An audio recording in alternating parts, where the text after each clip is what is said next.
আসসালামু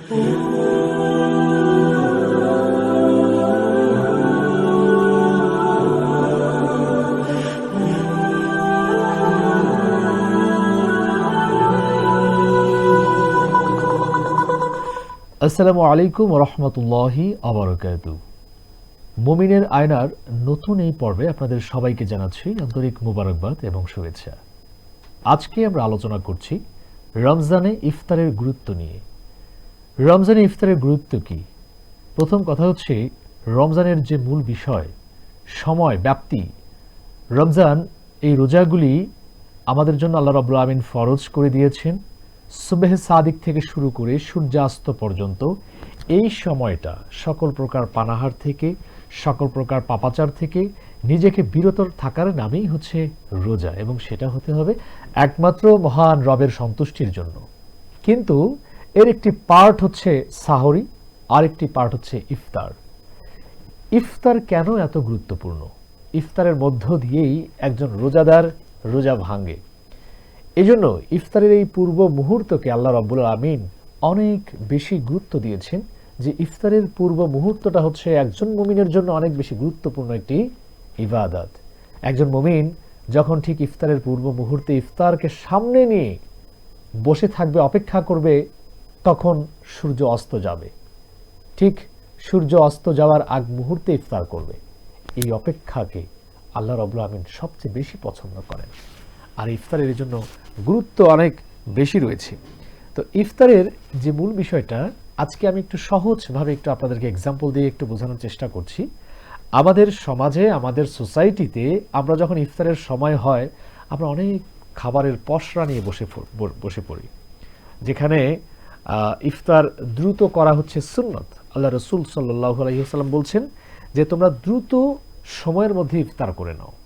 দ্রুত সময় বলতে এটাই বোঝানো হয়েছে, যখন ইফতারের সময় আসবে তখন একটি খেজুর অথবা পানি দিয়ে তোমরা ইফতার করো, অথবা দুধ মিশ্রিত পানি দিয়ে ইফতার করা হচ্ছে রাসূলের সুন্নাহ। কিন্তু আমরা কি করছি? আমরা ইফতারের সময় এত বেশি পরিমাণ খাবার নিয়ে বসে পড়ি, এত খাবারের পসরা সাজিয়ে আমরা বসে পড়ি, যে সারা দিনের যত ক্ষুধা রয়েছে সব মনে হয় এক খাবারে আমরা শেষ করতে চাই, যেটা কখনোই পছন্দনীয় কোনো ইবাদত নয়। এই জন্য ইফতারটা দ্রুত করা হচ্ছে একজন মুমিনের জন্য সুন্নাহ।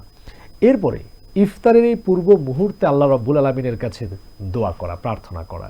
কারণ ইফতারের পূর্ব মুহূর্তে আল্লাহ রাব্বুল আলামিনের কাছে সবচাইতে বেশি দোয়া কবুল হয়।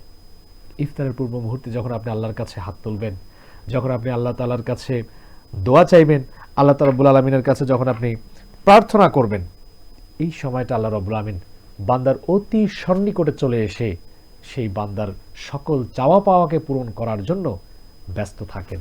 বান্দার সকল দোয়াকে আল্লাহ রাব্বুল আমিন ওই সময় কবুল করে নেন। এরপরে ইফতার হচ্ছে জাহান্নাম থেকে মুক্তি দিয়ে আপনাকে জান্নাতের পথকে সুগম করে দেবে। কারণ রোজাদার যখন রোজা রাখবে, আল্লাহ রাব্বুল আলামিনের ভয়ে যখন রোজা রেখে, সারাদিন ব্যাপী রোজা রেখে যখন ইফতার করবে, এই আল্লাহ রাব্বুল আমিনের নির্দেশনা মোতাবেক তখন আল্লাহ তাআলা তার জীবনের গুনাহ তো মাফ করে দেনই, তার জন্য জান্নাতের পথকে আরও বেশি সুগম করে দেন। এরপরে রমজানের রোজা রেখে যখন আপনি নিজে ইফতার করবেন এবং অন্য আরেকজন মুমিনকে আপনি ইফতার করাবেন, তাহলে ওই রোজাদারের সমপরিমাণ সওয়াব আপনি লাভ করতে পারছেন। সুবহানাল্লাহ! আল্লাহ রাব্বুল আমিন বান্দার জন্য কত সহজভাবে, সুন্দরভাবে একটি ব্যবস্থা করে দিয়েছেন। আজকে আমাদের সমাজে আমরা যেমন অনেক খাবার নিয়ে বসে পড়েছি, ইফতার করছি, কিন্তু আমার পাশের সে অভাবগ্রস্ত মানুষটা, আমার পাশের সেই দিন এনে দিন খাওয়া, খেটে খাওয়া মানুষটার ইফতার কি দিয়ে করছে কখনো আমরা চিন্তাও করি না। আল্লাহ রসুল সাল্লাল্লাহু আলাইহি ওয়াসাল্লাম বলছেন, তোমরা যখন নিজে ইফতার করবে এবং অপর একজন মুমিনকে ইফতার করাবে, সেই ব্যক্তির সমপরিমাণ সওয়াব তুমি লাভ করতে পারবে। এখন প্রশ্ন হতে পারে, আমার তো কিছুই নেই, আমি তো নিজেই খেতে পারি না, আরেকজনকে কিভাবে ইফতার করাবো? তাদের জন্য নির্দেশনা হচ্ছে, একটি খেজুরও যদি আপনি একজন মুমিনকে ইফতার করানোর জন্য দেন, তবুও আপনি সেই সমপরিমাণ সওয়াব লাভ করতে পারবেন। কিংবা এক গ্লাস পানিও যদি আপনি তাকে দেন, তবু আপনি সমপরিমাণ সওয়াব লাভ করতে পারবেন। এই জন্য ইফতারের এই সময়টাতে আমরা শুধু নিজের ইফতার নিয়ে ব্যস্ততা হব না, আমরা আমার পাশের মুমিন ভাইয়ের জন্য আমরা ইফতার করাবো। আরেকটি হচ্ছে সামাজিক সম্প্রীতি। ইফতারের সময় আমরা যখন সকলে মিলে একসঙ্গে ঐক্যবদ্ধ হয়ে ইফতার করব, এতে করে মুমিনের মধ্যে সামাজিক একটি বন্ধন, সামাজিক একটি সম্প্রীতি তৈরি হয়। যেমনটা আমরা দেখেছি জামাতের সাথে নামাজ আদায় করার ক্ষেত্রে, যখন প্রতিটি মুমিন, প্রতিটি মুসলমান মসজিদে এসে একসঙ্গে সম্মিলিত হয়ে জামাতের সাথে নামাজ আদায় করছে, কে বাদশাহ, কে ফকির, কে ধনী, কে গরিব, কে কালো, কে সাদা, যেখানে কোনো ভেদাভেদ নেই, সবাই এক কাতারে এসে আল্লাহ রাব্বুল আলামিনের সিজদায় অবনত হচ্ছে।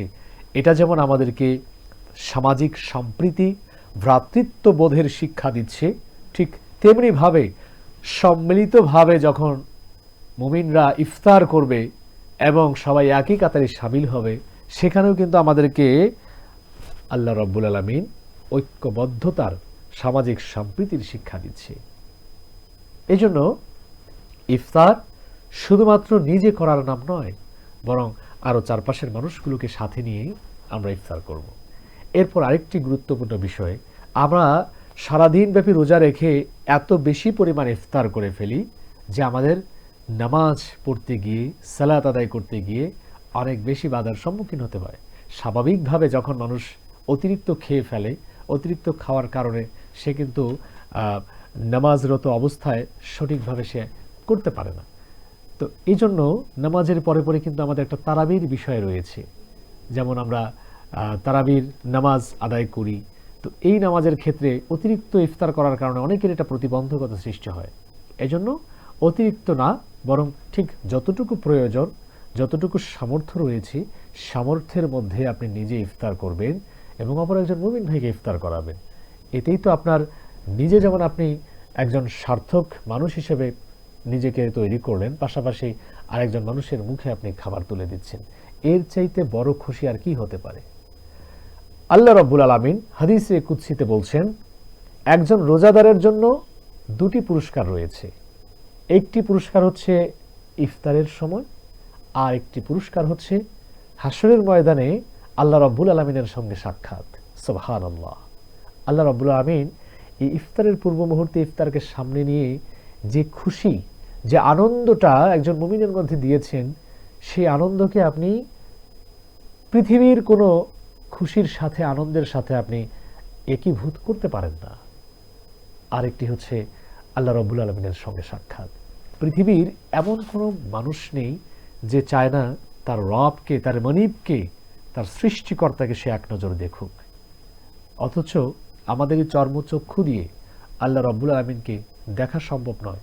হযরত মূসা আলাইহিস সালাম তিনিও যখন একদিন আবদার করেছিলেন, হে আল্লাহ, আমি তোমাকে দেখতে চাই, তোমাকে দেখার বড় স্বাদ। আল্লাহ রাব্বুল আলামিন বলছেন, লান তারানি, না মূসা, তুমি আমাকে দেখতে পারবে না। দুনিয়ার কোনো চর্মচক্ষু দিয়ে আমি আল্লাহকে দেখা যায় না। তারপরও তিনি নাছর বান্দা হয়ে আল্লাহর কাছে আবদার করেছিলেন যে আল্লাহ, আমি তোমাকে দেখবই, কারণ মূসা আলাইহিস সালাম ছিলেন অত্যন্ত নাছর বান্দা, তিনি ছাড় দিতে চান নাই। তো আল্লাহ রাব্বুল আলামিন বলছেন, ঠিক আছে, তুর পাহাড়ের নিকটে আসো, আমাকে তোমার সামনে প্রদর্শন করব। দিন তারিখ ঠিক হলো, তুর পাহাড়ে হযরত মূসা আলাইহিস সালাম গিয়েছেন।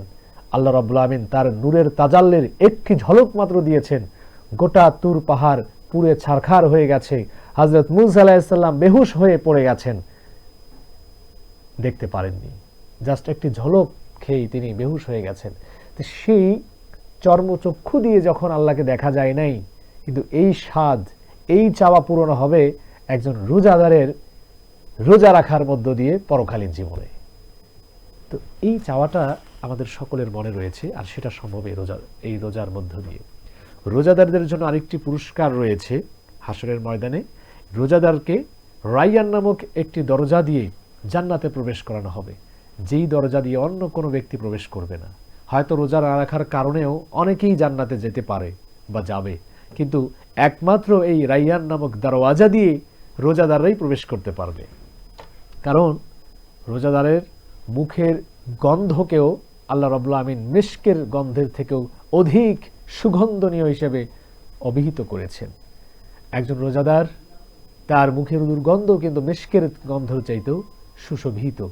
সুতরাং আসুন আমরা ইফতারের সময়ে আল্লাহ তাআলার কাছে কামনা করি, আমাদের নিজেদের চাওয়া, নিজেদের যত আকুতি রয়েছে আমরা আল্লাহ তাআলার কাছে তুলে ধরি।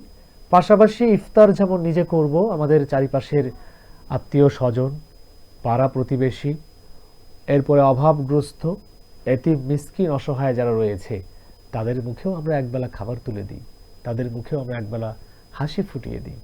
তবেই তো রমজানের এই সুন্দর সৌন্দর্য সকল মুমিনের হৃদয়ে হৃদয়ে ছড়িয়ে পড়বে। আল্লাহ রব্বুল আলামিন আমাদের সকলকে কবুল করে নিক। সকলে বলি আমিন। ওয়া তাওফিকি ইল্লা বিল্লাহ ওয়া আখিরু দাওয়ানা আলহামদুলিল্লাহি রাব্বিল আলামিন। আসসালামু আলাইকুম ওয়া রাহমাতুল্লাহ।